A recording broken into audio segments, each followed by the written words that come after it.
pananaw, opinyon, paniniwala at kaugalian at hindi idinikta ng A-Tri Media Broadcasting Network. Maraming salamat sa inyong patuloy na pagtangkilik. Searching, reporting full duty. Labanan ang kriminalidad, ipahatid ang mga impormasyon na dapat malaman ng mamamayan kaugnay sa paglaban sa krimen. Mga abusadong pulis, mga nakauniformeng lumalabag sa batas, dapat managot paglaban sa katiwalian. Maging ang tamang proseso ng pagbuwag at pagsawata sa mga individual na pasakit sa pamilya at lipunan. Lunes, Miyerkules, Biyernes, alas 5 hanggang alas 6 ng hapon. Searching, reporting full duty.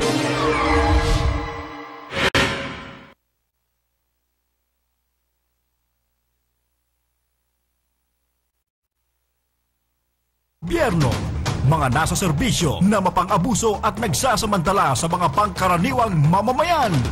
Halina at pakinggan ang mga bagay na nagmumula sa ating mga kamalayan. Ang programang kakampi ng bawat naaaping pamilya at individual magtatanggol sa inyo. Narito na si Sir Chief General Sammy Paglao reporting for duty. Magandang hapon, Pilipinas! Ito po si Samuel Sir Chief Pagdilao, retiradong general ng pulis, abogado at dating mambabatas. Samahan niyo po ako sa isang oras na talakayan dito sa Sir Chief Reporting for Duty, Sir!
Safe ka!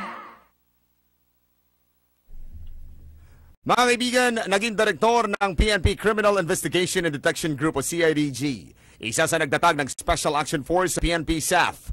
Ginawaran bilang isa sa 10 outstanding Filipino TOEFL. Naging isa rin sa 10 outstanding policemen of the Philippines sa TOPP. Sumailalim siya sa training mula sa British Royal Marines Commando sa England. Itatag niya ang country's Outstanding Policeman in Service o COPS Award. Noong siya pangulo naman ng Rotary Club of New Manila East, katuwang ang Metro Bank Foundation. Naging District Governor ng Rotary International District 3780 at pinabunuan ang pagsasakatuparan ng mga kapakipakinabang na programang pangkomunidad. Naging party list representative ng ACT-CIS. Siya si Congressman Samuel Sammy Pagdilao Jr. Nakilala sa tawag na Sir Chief laban sa krimen. Kay Sir Chief, safe ka ngayong hapon. Live sa impilang ito ng A-Tri Media Broadcasting Network, A-Tri TV, DZRJ 810 AM. Sa Chief, talakayan sa mga isyong pambayan. Chief, talakayan sa isyong pampulis. Mga kaibigan, pasalubungan natin ng masigabong palakpakan si Sir Chief Sammy Pagdilao. Maraming salamat. Napakaganda naman ng introduction ng aking kaibigan, kapartner ko sa Yun. programang ito. Si Magandang Tolitz hapon po. Laurenio. Palakpakan po natin. Yun, no?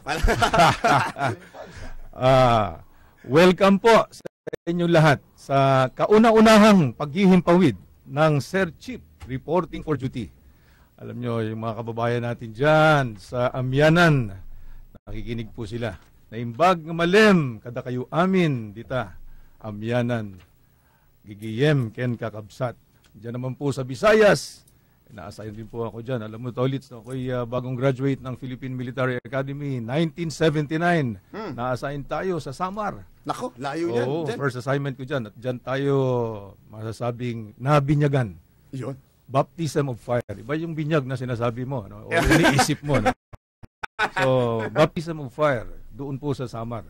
Kaya sa mga kaibigan natin dyan sa Samar, maayong o maupay nga kulup hatanan. At siyempre sa Western Visayas, na-assign din tayo dyan. Ang regional director ako dyan sa Region 6, Iloilo. Maayong hapon gid sa tanan. Ilonggo yan siya dyan, no? Ilonggo, gino. Oo, Ilonggo. Mga Kasimanwa. Okay. At siyempre dyan sa ibang parte ng Mindanao at nakakaintindi naman yan ng Bisaya. Meron diyang mga Ilocano, may mga Cebuano. Ako, ipinanganak sa Cotabato City. Kung hindi mo pa nalalaman na Tolitz, doon ako lumaki sa General Santos. Kaya sa mga kababayan natin rin dyan, maayong hapon sa tanan. Medyo pagkabisaya din palang tas yun dyan, no? Oo, lumaki tayo doon. At doon sa pinaglakihan ko, sa General Santos, melting pot yun eh. So, practically doon sa daanan namin, sa isang daan na yun, halos kumpleto. From all regions, nandoon yung mga iba't ibang mga kaibigan ko. At siyempre, ang Davao ngayon, ang sentro ng Pilipinas, di ba? Mismo. Sagad dyan ang ating mahal na Pangulo. Ang ating presidente. Ang ating presidente.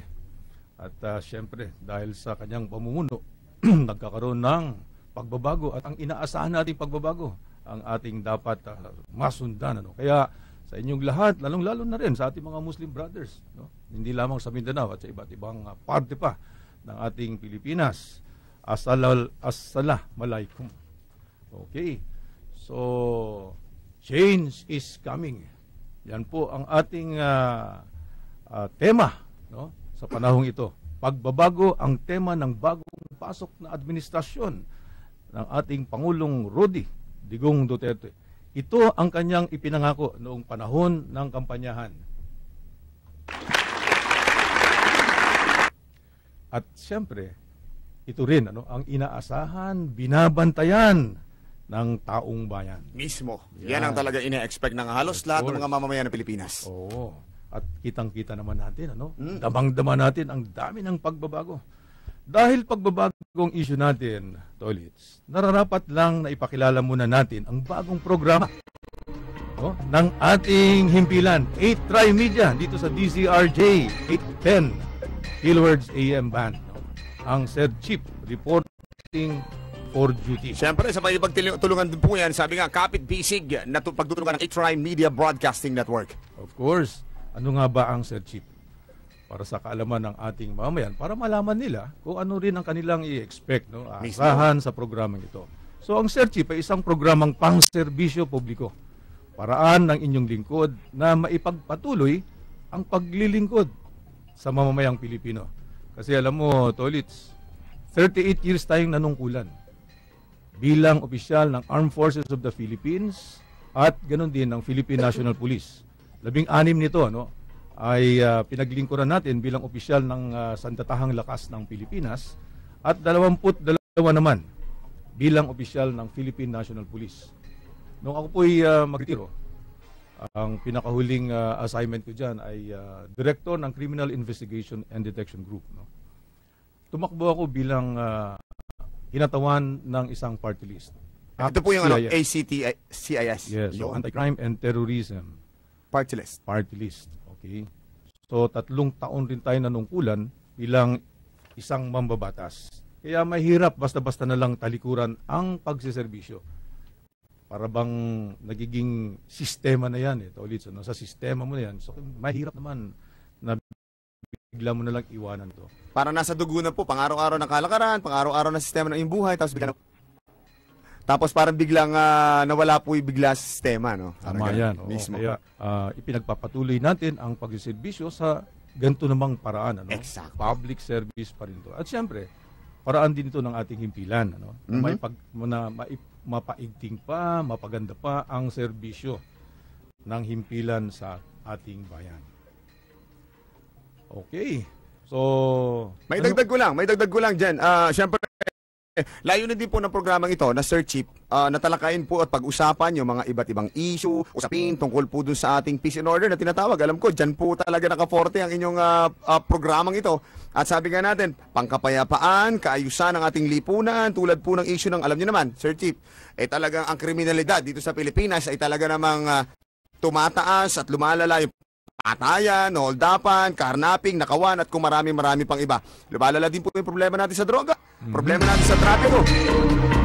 Problema natin sa trapiko sa Metro Manila at sa iba pa mga metropolitan o urban centers naman dito po sa Pilipinas. Yan, pagbabago at nakita natin, ano, ang isa sa talagang pag-uusapan natin ay pangkapayapaan at kaayusan, ano. Kaya nga TSIP, no, Chief, talakayan sa isyong pangkapayapaan at pampulis, pambayan. So, dala na lahat yan, ano? At tama-tama, alam mo, pag pinag-uusapan, ano ba ang nangyayari sa Philippine National Police? At yan ang premier peace and order instrument ng ating pamahalaan. Ano? Mismo. Oo, narito ang bagong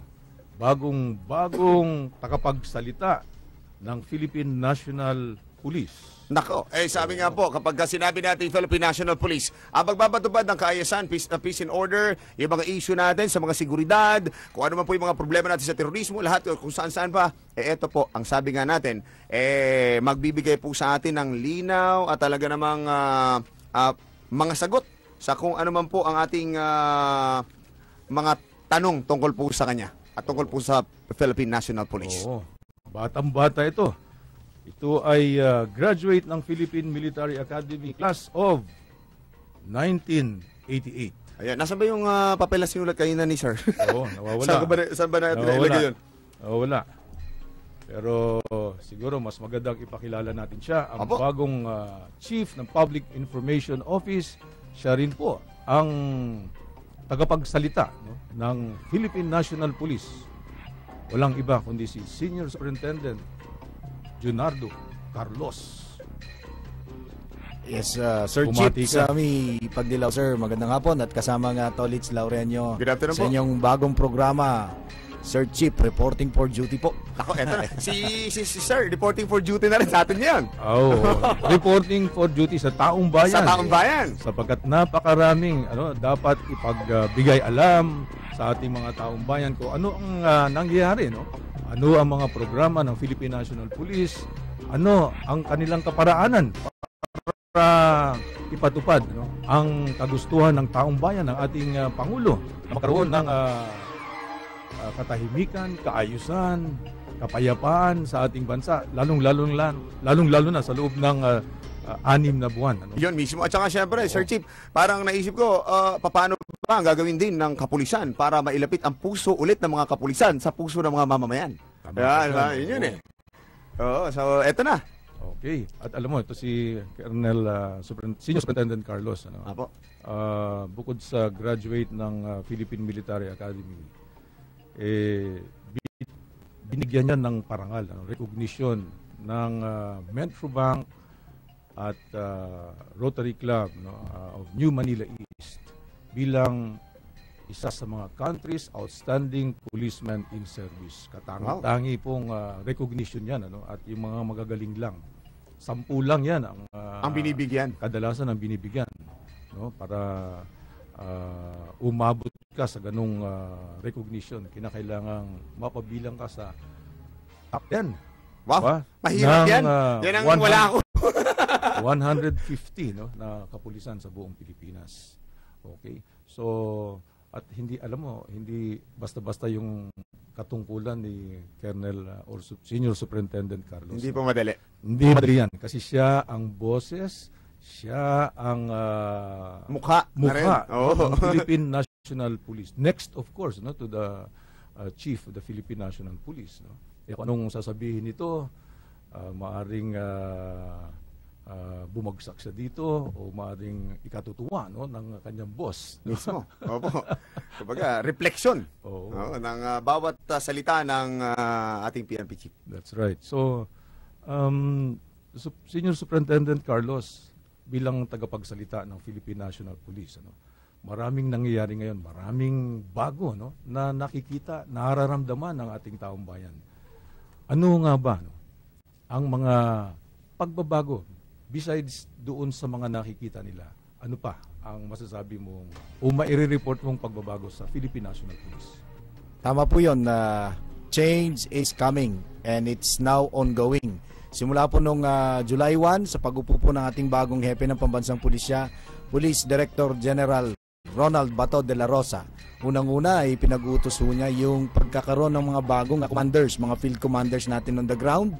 At sa kanya pong assumption speech ay kanya pong sinabi na yung marching order po ng ating Commander-in-Chief, ang ating Pangulo, President Rodrigo Digong Duterte, ay ipapatupad po niya yung pangako o nabitawang pangako na ang laban sa droga sa loob ng 3 hanggang 6 na buwan ay tutuparin po ng PNP yung aming pong parte para po maibigay po sa taong bayan yung mas maayos na komunidad kung saan tayo po ay wala na pong takot sa illegal na droga. Mismo. Kaya nga po talaga pong sinikap po ng ating Chief PNP, Police Director General de la Rosa, na he has a fresh mandate.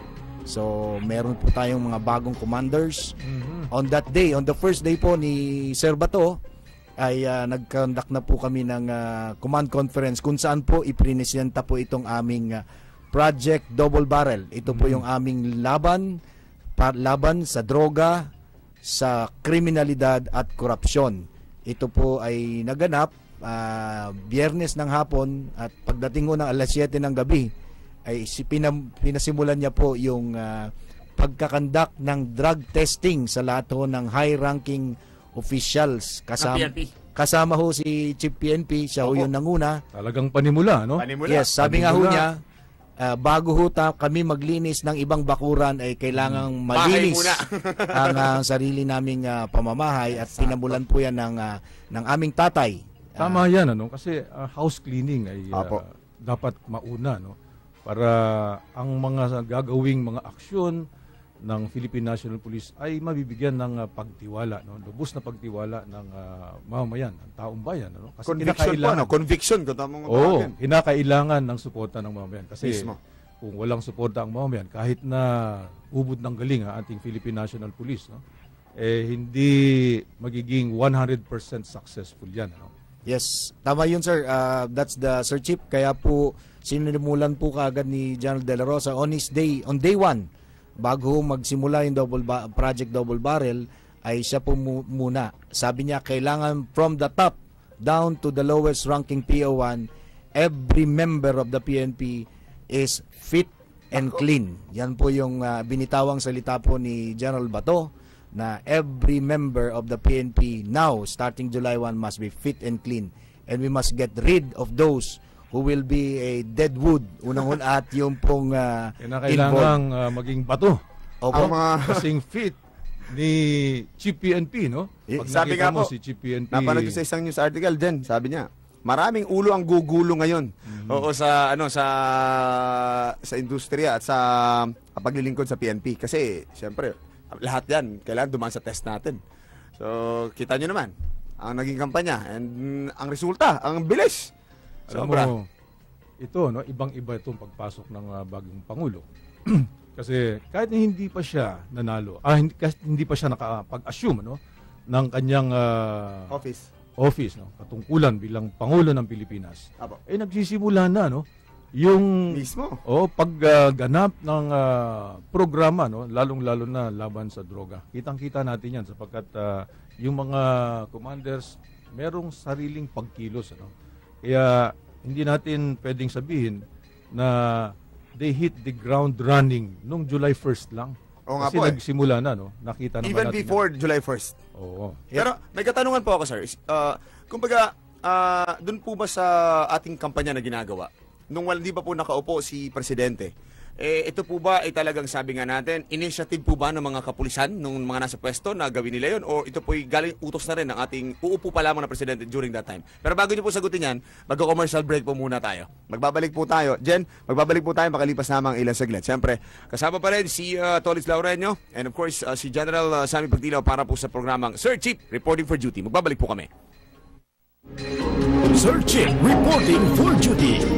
Labanan ang kriminalidad. Ipahatid ang mga impormasyon na dapat malaman ng mamamayan kaugnay sa paglaban sa krimen. Mga abusadong pulis, mga nakauniformeng lumalabag sa batas. Dapat managot paglaban sa katiwalian. Maging ang tamang proseso ng pagbuwag at pagsawata sa mga individual na pasakit sa pamilya at lipunan. Lunes, Miyerkules, Biyernes, alas 5 hanggang alas 6 ng hapon. Sir Chief, Reporting for Duty.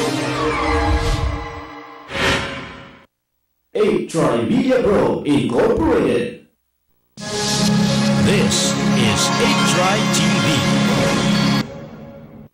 Mga loved ones ko, sobrang importante talaga nila sa akin. Kaya tuwing may sipon ako, ni Josep. Ayoko silang mahawa eh. Laging lola ko. Since nawala yung mami ko, siya na yung tumayong nanay ko. And yung mga kapatid ko naman, sila yung lagi kong kakulitan. Hira ko na nga lang sila makasama, ahawaan ko pa. Don't worry! Sagot ka lagi sa ginhawa ng Neosep! Loved ones ko, di mahahawa. More of my ginhawa stories sa Neosep Facebook. Trusted Quality Healthcare. Unilab yan.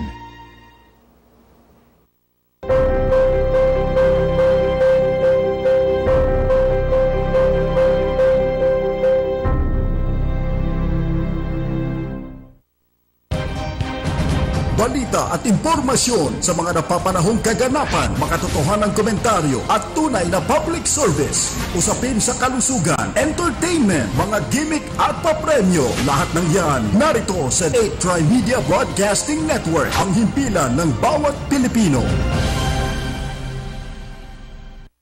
This program is brought to you by Tri-Media Pro Incorporated.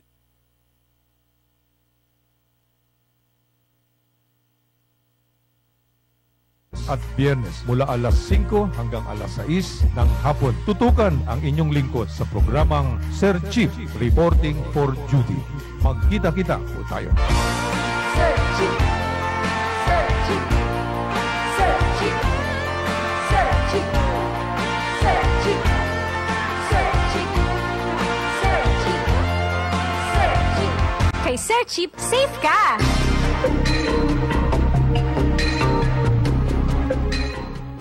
Nagbabalik po ang Sir Chief, Reporting for Duty, Sir. At kasama pa rin po natin ang bagong tagapagsalita, spokesperson ng Philippine National Police, walang iba kundi si Senior Superintendent Carlos. At siyempre kasama ko pa rin si Tolitz Laureño. Okay, sir, mabalik ko daw sa tanong natin kanina. Ito po ba, initiative po ba ng mga kapulisan natin, even hindi pa nakaupo si Presidente?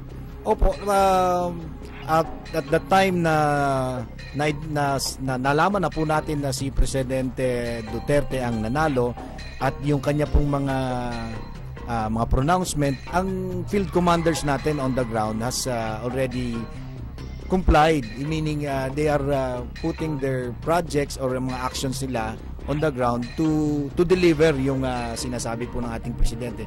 One very good example nung sinabi po ng ating presidente na we have to make sure na yung mga bata ay wala sa lansangan pagdating ng this oras ng gabi. Meron ho tayong mga chief of police na nagpatupad po ng rescue operation sa mga minors. So meron na rin po yung pagsunod din po sa mga iba't ibang mga city at municipal ordinances, yun naman pong pagbabawal ng pag-iinom sa mga kalsada, sa mga public places. Ito ay nabigyan diin sa pagpapatupad po ng yung ating mga police units na nagpatupad yan ay yung may mga ordinansa, no? Tama sa kanilang mga lungsod o mga bayan, ano? Susuportahan nyo ba yung national, no, curfew na kung saan ay dapat magkaroon ng isang batas, no, para naman maisulong na sa lahat ng lungsod, pamayanan sa Pilipinas may magkakaroon ng curfew, no, para sa mga kabataan? Well, susunod po tayo kung ano po yung maipapalabas na batas. Sa kasalukuyan po, Sir Chief, atin pong pinapatupad nga po yung existing na mga ordinansa sa mga bayan-bayan. So, ito po ang una po nating tinitingnan ay hindi po para kitilin o i-stop yung karapatan ng mga bata, but this is more to protect these children from the environment that that could harm them. Yes, yun ang very important po dyan, na maprotektahan po yung mga kabataan. Alam mo, Tulits, nung happy ako ng Caloocan City, isa yan sa unang ipinatupad, no, nung ako'y happy, na ordinansa, bagong ordinansa yan, sapagkat nakita natin na yung mga kabataan doon na wala sa kontrol ng kanilang magulang, nagkakalat-kalat lang, ano? At kung ano bang ginagawa nila? Magpapasabog ng mga pillbox. Nako, uso-uso po dati yan. Yung mga rumble, ano? So, hiningi ko sa konseho ng Caloocan na magpalabas ng ordinansa, at nagpalabas naman sila, kaya nagkaroon ng pagbalik, no, ng law and order, sapagkat talagang meron na kaming ordinansa, no? Meron kaming legal, no, na pinanghahawakan para i-round up itong mga kabataan. Tawagin yung kanilang magulang kasi responsibilidad ng mga magulang yan. Mga minor de edad to mga to, no? So responsibilidad kanilang magulang na disiplinahin sila, siguraduhin na sa tama o sa takdang panahon na sa kanilang pamamahay, ano? Mismo. So, oo. Kaya pero alam mo, yung ibang mga municipality, no, wala namang ganong ordinansa. Kaya kinakailangan din talaga, no, isang malawakang batas para magkaroon talaga ng pagkontrol, ano, sa mga kabataan, at lalong-lalo na maipagbigay alam, mai-remind yung ating mga magulang na meron silang responsibility. Sir, mabalik po kay sir. Ito po ba, siyempre, ang nakikita ko po, lalo sa mga news, siyempre sa mga balita, ang dami mga magulang na nakukulong ngayon. Kasi, siyempre, yung mga bata, sila hindi makukulong Kasi parang, okay, it is the parents' responsibility to take good care of your child. Na parang, it is your responsibility para disiplinahin, sabihin ang mga bawal at hindi dapat gawin. Pero dahil sa hindi mo nasabihan, nakulong ka ngayon. Ano po yung reaction nila? Sa amin po ay kapag ni-rescue po namin yung minors, ay immediately nire-request namin yung assistance o yung presence po ng mga social workers. At kapag inimbita po natin yung kanilang mga magulang, ang ginagawa po ng ating mga police officers, yung ating mga chief of police, paalalahanan itong mga magulang nito, kagaya nga po na sabi ni Sir Chief, yung responsibilidad nila bilang magulang, nagpapaalala tayo kung hindi nila ginagampanan, ang gobyerno po ay nandyan para maprotektahan po itong mga minors.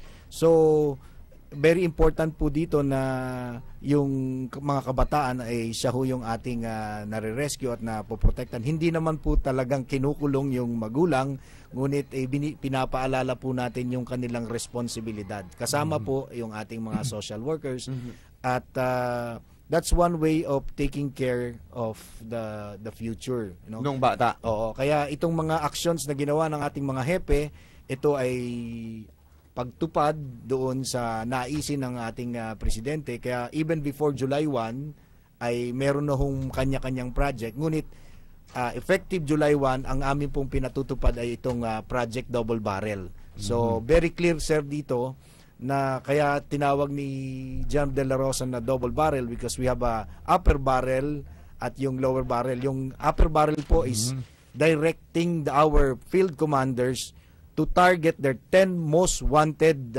drug personalities. Okay, Colonel Caloy, bago natin ipagpatuloy yung ating pag-uusap, pagtatalakay sa isyong yan, gusto kong malaman din ng ating pong mga tagapakinig, taga-subaybay, na ang programang ito, Sir Chief Reporting for Duty, ay isa ring pamaraan upang mahingi natin ang kuro-kuro, opinion, suhestyon ng ating pong mga nakikinig, para naman masabi natin na interactive ito, kailangan din natin, di ba, ang kanilang mga suggestions, Kaya para sa ating mga nakikinig, pwede po kayong mag-text ng inyong mga kuro-kuro dito po sa aming hotline. Sasabihin ko po, 0917-7988-910. Pwede rin po kayong tumawag sa DZRJ line, landline 4120288. So, pwede po kayong mag-text, pwede po kayong tumawag. Ang inyo pong mga opinion ay napaka-importante po para sa amin para ho kayo makilahok rin dito sa programang ito. So, nabanggit mo, double barrel, no? So, na-explain mo kanina yung upper barrel o yung lower barrel. Ano naman yung isa? Well, ito po ay yung sa lower barrel, nandito po yung paborito ho na o naririnig na ho natin yung Oplan Tokhang, Tok Hangyo. Ito yung house-to-house visitation. Nakakatawa. At pakiusap, kasama natin yung mga barangay officials, yung kanilang mga barangay tanod, kasi sila po yung nakakakilala o nakakaalam kung sino ho yung mga drug personality sa kanilang mga komunidad. Kasama ho natin sila at nilalapitan po natin, pinapakiusapan po natin na tumigil. At sinasabi po natin doon na i-turn over yung sarili nila. Yes. Well, in the initial stage of the Oplan Tokhang ay naga-house to house.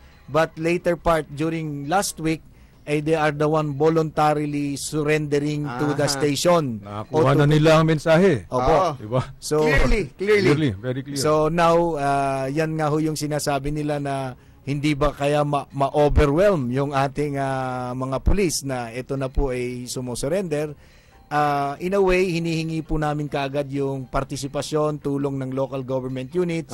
Very valid yan, Colonel Caloy. Kasi talaga naman nakita natin napakaraming sumurrender, mga ano ba to, mga pushers o mga users? Mostly ito po ay umaamin na sila ay gumagamit at alam po nila na gusto na rin ho nilang baguhin. So pag sila po ay nag-surrender for they are voluntarily they want to reform, binibigyan tinutugunan naman po ng mga local chief executive yung yun ang problema natin to ulit Colonel, sapagkat pag sinabi mong you want to reform, kasi drug abuse, ibig sabihin gumagamit yan, hindi basta-basta na magagamot yan kung hindi dumadaan sa tamang paggagamot o proseso. Diba? Exactly. So, kaya may isa tayong problema, yung kakulangan ng ating mga rehabilitation centers. Diba? So, dapat tugunan yan sa pamamagitan ng siguro batas na magdadagdag ng pondo, hindi lamang sa ating local na pamahalaan sapagkat meron namang autonomy yan. Pwede sila mag-generate ng kanilang mga funds para suportahan yung sarili nilang mga rehabilitation centers. Pero kinakailangan on a national scale, pambansa kabuuan ng ating kapuluan, kinakailangan rin talaga magkaroon ng rehabilitation centers, dagdag na rehabilitation centers para sa mga magsusurrender. Nakita natin yan. Babaha po ito. Malamang sumikip yung mga rehabilitation centers natin. Pero kung ibabalik mo lang yan, diba? Pagkatapos mong iproseso, lista kung sino yung mga yan, ibabalik mo lang. Siyempre, minsan hindi nila kaya on their own, di ba? Hindi nila kaya, diba? Kasi iba yung mga addict, di ba? Yung urge ng gamot, nandoon. That's psychological, I guess. Yes. Now, yung mga pushers, that's another thing. Pag sumurrender, ano ba ang gagawin? Ano ba ang proseso, ang convention na susundin? Para naman pag-handle ng mga sumusurrender na mga drug pushers. Yung pushers. Ngayon naman po yung sa mga nagtutulak po ay sila po ay pag voluntarily lumapit po sa ating pulis ay napoproteksyonan. Sila po ay pinasusulat natin na hindi na po sila babalik. At yung everyday po sa bawat araw ay sa tulong po ng ating mga barangay official ay minomonitor po sila. Sa umaga, sila po ay pinare-report para mag-ehersisyo o sila ay ma-account. Pagdating din po ng hapon ay na-account din po sila just to make sure na yung time nila ay wala ho silang hindi ho sila magkakaroon ng panahon para maisipang bumalik pa. Maisipang tulak pa ho ng... In connection po dyan, ano po yung sige po, bago po pasok to, meron po tayong caller muna na sa linya. Meron tayong caller from Las Piñas, si Jem. Jem, go ahead. Sir Chief, may tanong na po sana ako. Ano po ba yung ginagawang alternatibong proyekto ng PNP para sa mga... Hello? Hello? Hello, Jen? Nakat si Jem. Jem, nakat ka. Pwede bang tawagan natin uli si Jem? Balikan natin ang tawag. So, naputol tayo sa alternatibong proyekto. So, mamaya, pag nakumpleto yung tanong niya. Pero balikan ko po yung tanong ko. Tungkol po dun sa ginagawa po natin na pagpunta sa mga bahay-bahay ng mga pushers. May nakita po ako na parang hinaharana. Is that the original jingle na ginagawa ng PNP para haranahin ng mga pushers? Ito ay modification na ho ng ating mga field commanders, yung ating mga chief of police para mas maengganyo na sila po. Entertaining na rin. Yes, opo. Kaya't kasabay kasi niyan yung ating pong mga hepe sa mga police station, habang sila ay nagtotokhang, ay meron din silang special teams na yun naman po yung nagkakandak ng anti-drug operations. Ayun. So meron tayong high-value targets, meron tayong street-level pusher targets, at yung pong mas nakakarami na nagiging biktima ng illegal na droga, yung gumagamit, yun naman ho yung tinatarget ho natin doon sa tokhang para masamahan po tayo ng mga local government units na hindi na ho sila bumili o gumamit ng illegal na droga. Colonel Caloy, yung bang mga sumusurrender na drug pushers, siyempre, pwede mong i-prosecute rin yan, di ba? Sapagkat mga pushers yan, masasabi natin yung mga users are victims, mga biktima yan, pero yung mga pushers talagang, yan yung mga salot Wala bang kapalit yan? Dapat siguro bago natin sabihin, okay, wala kayong kaso, pero may kapalit. Dapat ituro nyo kung sino yung mga nagsusupply sa inyo ng mga shabu. Sapagkat alam mo yung mga pushers na yan, lalong-lalo sa baba, may mga supplier yan, di ba? Kinakailangan matumbok natin yung mga supplier at yung mga mas mataas pang mga suppliers, di ba? Yung mga drug lords. Tama po yun, sir.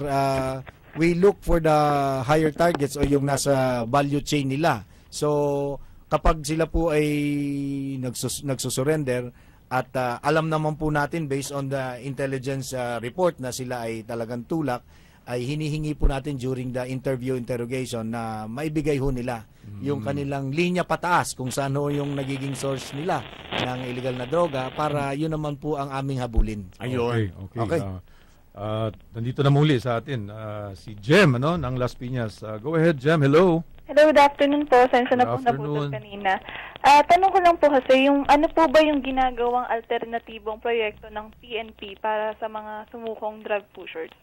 Okay, maliwanag ba ang Ang katanungan? tanong po ni Jem ay kung ano po yung alternatibong proyekto. Sa kasalukuyan po, kami po ay nakikipag-coordinate po sa mga local chief executive, bayan-bayan, mga hepe po, para po mabigyan po ng atensyon itong mga sumusuko. Ang aming pong primary function, ang unang-una ay ang law enforcement.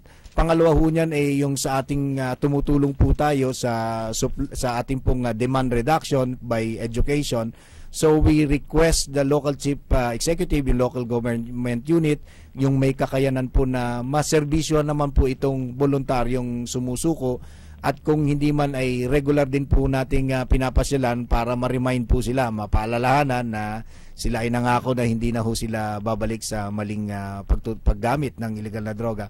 For the meantime, coordination, ang recommendation nga po ng PNP ay yung interagency task force kung saan may kanya-kanya pong role, and we want the whole of the government, itong sinatawag po nating whole of the government approach para yung respective roles ay magampanan po ng iba't ibang ahensya ng gobyerno. Napakaganda nitong tanong, sapagkat lehitimong concern ito.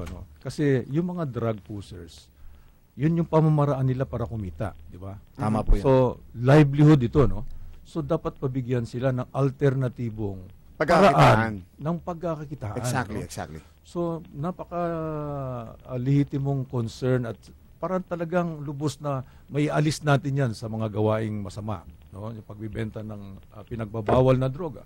Kinakailangan mayroong trabaho. Opo, para meron silang, hindi nila maisipan na employment, paano ba ang ating kakainin sa araw-araw. Tama. Minsan po kasi, sa totoo lang, maraming mga tao din, ang sabi nga natin, nasadlak sa bilangguan, isa lang sinasagot nila, hirap kasi ng buhay.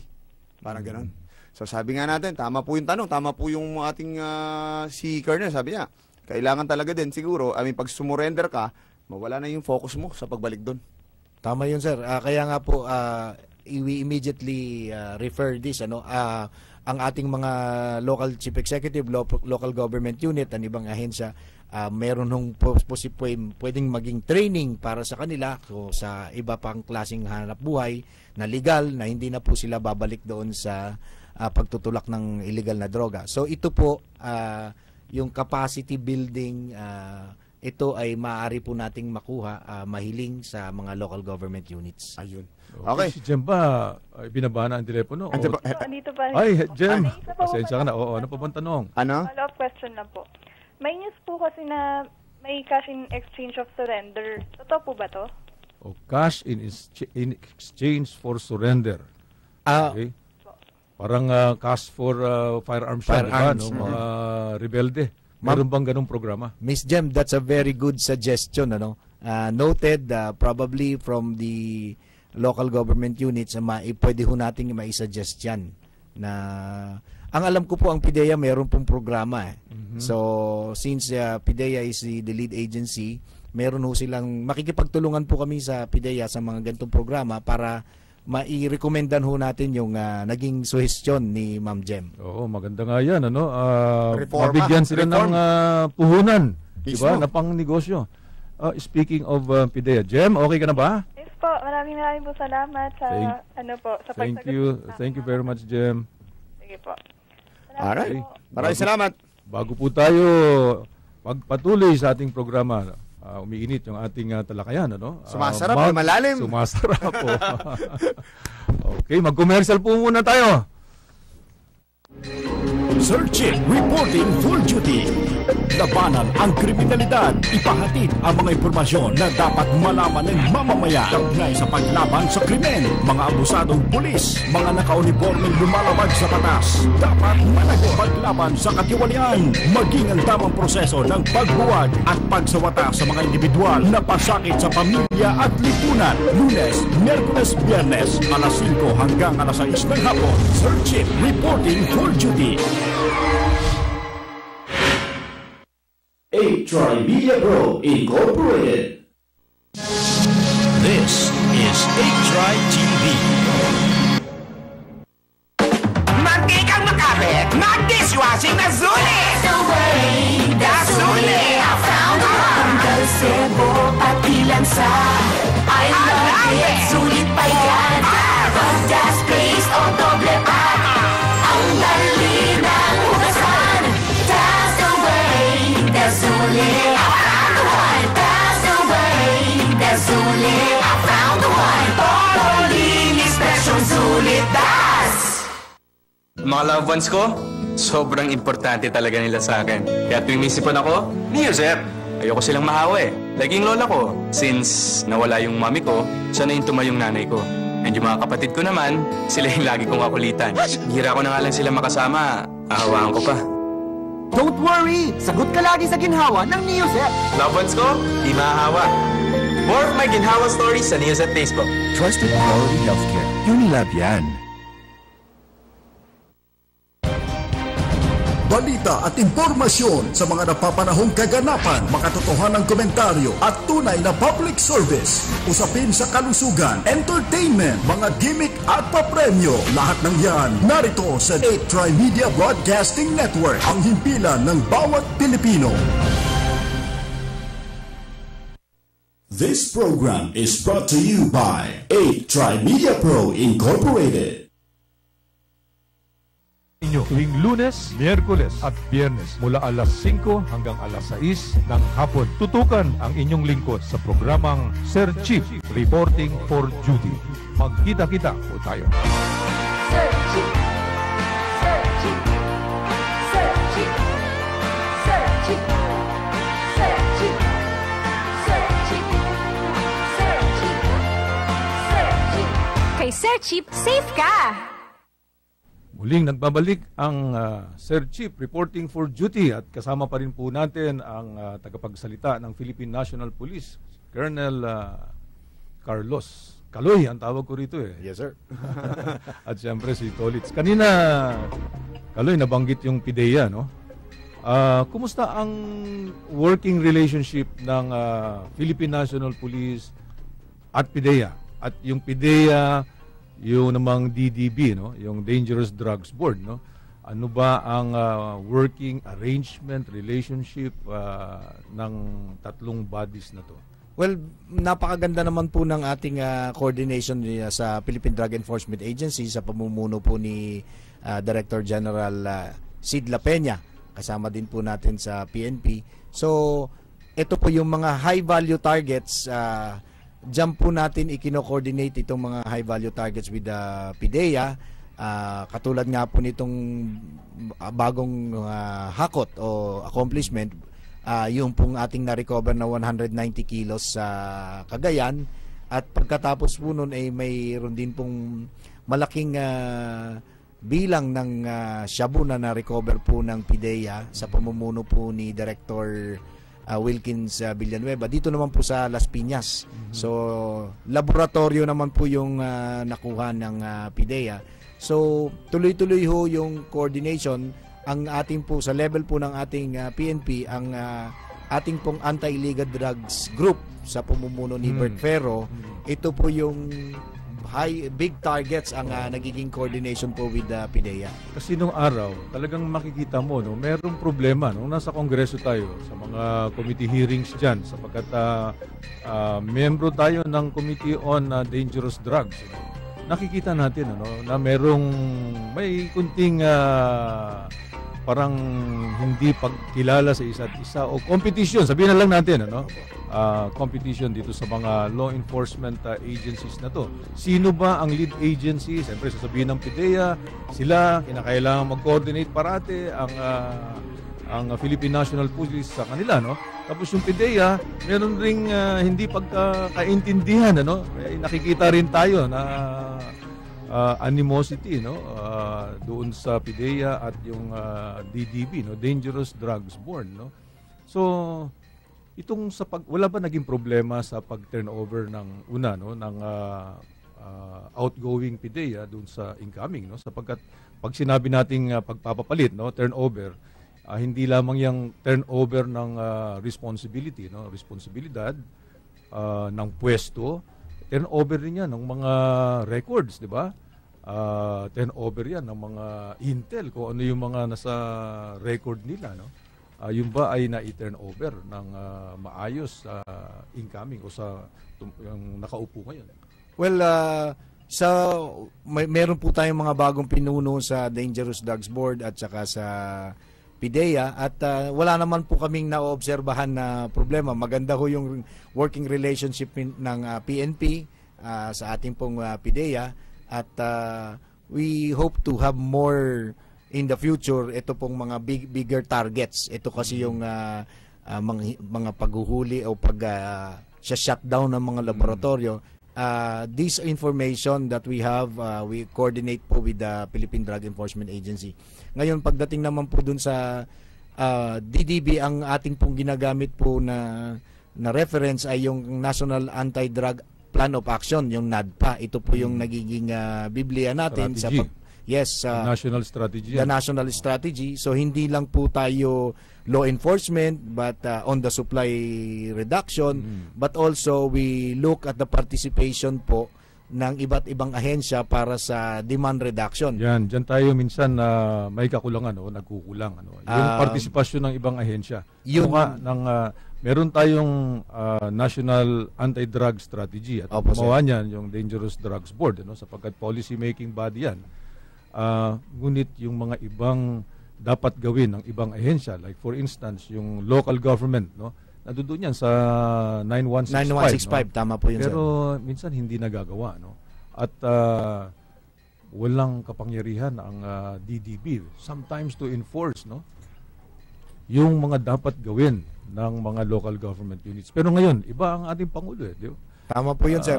Ito pong current setup, probably meron nung nakikitang kakulangan, ngunit very serious po yung ating presidente, at sa tingin po namin ay lahat ho ay magpa-participate, and those who will not be participating in this fight, meron ho silang ibig sabihin ay mayroon ho silang dapat sundin sa direktiba po ng ating presidente. And we hope na yung participation po na ito sa law enforcement, hindi ho natin nakikita, wala ho tayong nakikitang problema.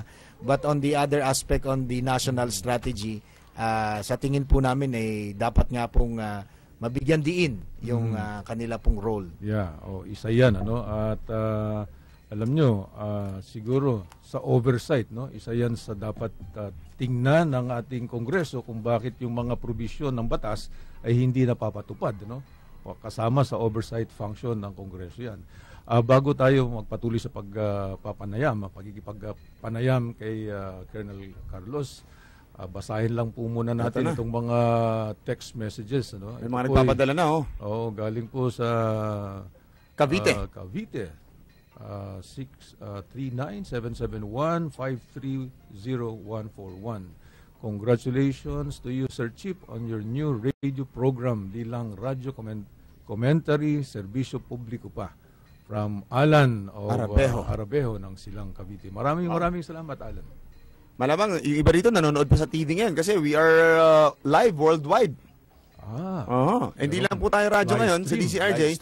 Meron din tayong 8 TV which is under Channel 7 at worldwide pa po tayo napapanood. So this is a simultaneous airing. Tama. Siguro mabanggit na rin natin. Meron tayong website www.8trymedia.com. Yan yung live stream natin. Website po. Mapapanood ho tayo, no? Okay. So, maiba tayo, no, ng topic. Kanina nabasa ko yung lifestyle check.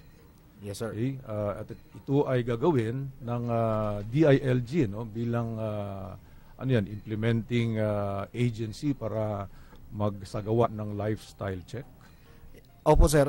Yan po ay pinag-uutos po ng aming kalihim, Secretary Mike Sueño, na yung pong mga nasa ilalim ng kanyang departamento, particular po yung aming pong nasa hanay po ng PNP, ay matingnan na po yung ito nga po tinatawag na lifestyle pamumuhay. Check. Pamumuhay. Okay. Ito ay para matingnan ho natin kung commensurate ba yung kanilang Sino-sino ba mga subject nitong lifestyle check? Ito ba ay mga opisyal lang sapagkat alam nyo, kailan lang, di ba, merong mga non-commissioned officers na dawit rin, ano, na sabi na involved rin dito at meron po silang mga unexplained wealth, ano. It covers from the topmost cert hanggang sa PO1. Ang priority dito ay yung meron pong initial information na these are for checking and validation. So pwede pong tingnan kaagad kung nagmamatch ba yung kanyang income, yung lifestyle at yung declare. Yun ang unang titingnan. Pagkat alam po natin na kapag halimbawa po ito pong particular na example na isang miyembro ay pagsususpetsahan na siya ay protector, ang unang-unang tinatanggap dyan ay yung salapi. So magbabago yung kanyang pamumuhay pagkat nandyan po yan. Meron na bang batayan o format, kung sasabihin natin, ng pagsagawa nitong lifestyle check, no? Kasi siyempre, alam mo, 150,000 ang mga pulis, no? So, of course, siguro hindi naman lahat yan magsasagawa ng magiging subject, no, ng lifestyle check, no? Ano ba ang magiging batayan, ano? Sapagkat paano natin masabi na okay, ikaw pumasa ka, no? So, kahit na mayaman ka, pero angkop naman yung iyong tawag niyan, net worth, net worth mo doon sa mga negosyo mo, no? Apo. Masasabi ka, okay, ligtas ka. Of course, hindi na natin sasabihin na ibang mga negosyo nito, alinsunod ba to doon sa mga conflict of interest na mga test, no? Apo. Ito ba ay nasa SALN, di ba? Yan ba ay isasagawa, no, ng DILG? Tama po yun, sir. Ang una pong mabibigyan ng pansin ay yun na nga pong may initial na mga report at may ibig sabihin ay meron tayong natatanggap na mga information from the ground na involved or they're into other activities. So I believe ito po yung mauunang matingnan para hindi naman ganong kalawak na 170,000 kaagad po, the entire member will be subjected to the lifestyle check. So I believe meron panuntunan na susundin po yung departamento para po may sagawa itong lifestyle check. Kami naman po, ang sabi po ng ating hepe, si General De La Rosa, ay kami po ay makikipagtulungan dito at anuman pong mga dokumento o information na nandyan po sa PNP ay amin pong ibibigay sa nagsasagawa po ng lifestyle check sa department. Yung SALN, nasa pag-iingat ng Philippine National Police. In connection po, Yeah, in connection po. Kunyari, napatunayan na talagang may involvement. Ano po yung pinaka-initial na magiging verdict doon po sa taong involved o doon sa personalidad na nasa hanay po ng PNP? Well, unang-una, palalakasin ho natin yung kaso laban sa kanila. Magkaroon ng ebidensya other than the information na kukunin ng ating mga investigador yung mga ebidensyang ito. At kung up to the point na magkaroon ng kaso yung ito pong mga nare-report sa atin. So it's going to do a lot of checking and validation on all information coming not just from the PNP but also yung iba pa rin hong impormasyon na nanggagaling sa iba pa hong ahensya ng gobyerno. Ngayon kung ito pong SALN pwede pong pagsimulan. Kasunod po niyan yung pag-deploy po natin ng validation team and looking at the activities and looking at the connections nito pong napapagsuspetsahan ho natin na sila po ay nakikinabang sa proceeds ng illegal na droga.